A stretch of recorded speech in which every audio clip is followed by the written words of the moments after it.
So whenever we're trying to shift to a new version of us or a new reality or shift our identity to achieve something or become something, the whole idea is the surroundings around us aren't going to affirm that change. They aren't going to affirm that shift of identity, affirm that shift of reality, because they aren't able to see it yet. But those changes are subtle because they first start in the mind, they first start with the thoughts, they first start with the beliefs, because you have to believe that you can do that thing or become that thing first. And so when I was trying to become a breathwork facilitator to help people, I had to believe that first. But when I first started believing that, nobody else around me believed it. And so the important thing is to realize is the people around you, when you affirm that change, if you're trying to do something new, but the other people around you don't see you as that, say if you're trying to become an athlete and you affirm that mentally, but it hasn't appeared in the space of your reality yet, the other people aren't going to believe it. Of course, that's with anything.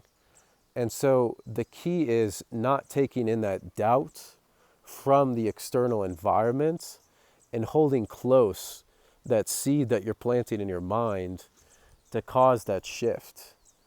Because if we continue to believe and we continue to act on that seed that we plant within our mind for shifting our reality, for shifting our identity, for shifting what we do, for shifting our surroundings, our environment, we first have to work in consistency with that vision.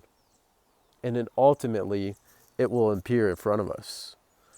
And so the key is remaining faithful to that idea, to that shift of reality, because eventually it will show up on the screen of our reality. I first had to believe all the different things I wanted to do. And for a long time, I never told anybody. Because just like I said before, the seeds of doubt can ruin a dream. It can ruin a vision. Because it first has to exist in our minds, and then it will show up in front of us.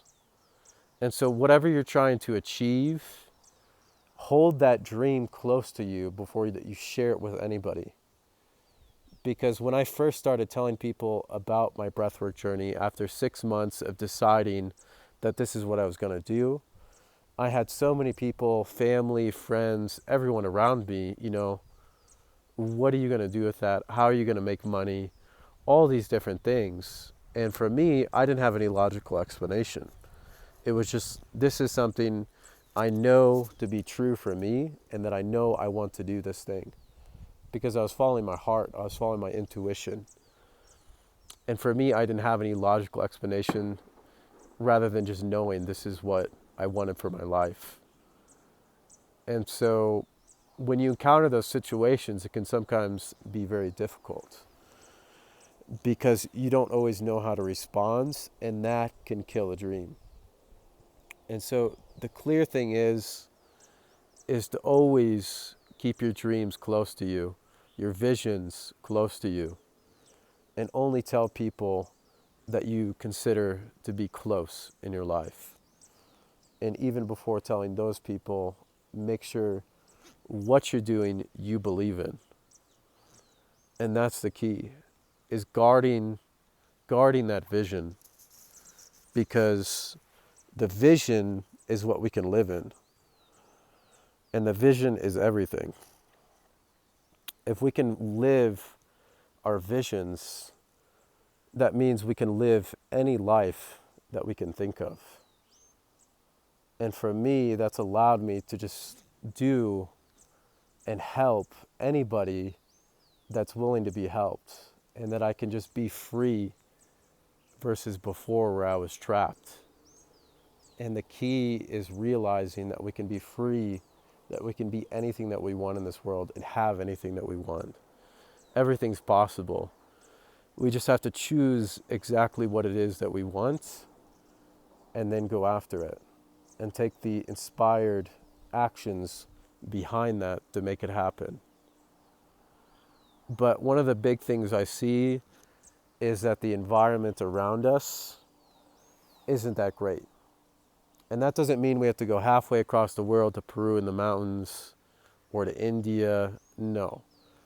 That can just mean that we just go to a park for an hour to get away from our surroundings so that we can tap into ourselves and further cultivate what we're trying to bring into this world, just so that we can get some space. And so everybody has the opportunity to get some space, whether you're in a huge city or whether you're in the middle of nowhere. And the key thing of it is to continue on believing and continue on taking action. And if there's a big gap between what we think and what we do, that causes discoherence in the way of living. Because before, I used to think, oh, I want to do this thing with breath work. But I would take, weeks and weeks to take action on this simple step. Okay, I'm going to help the first person with breath work. But then it took me weeks and weeks to actually do that because my thoughts and actions weren't very, very well united and aligned.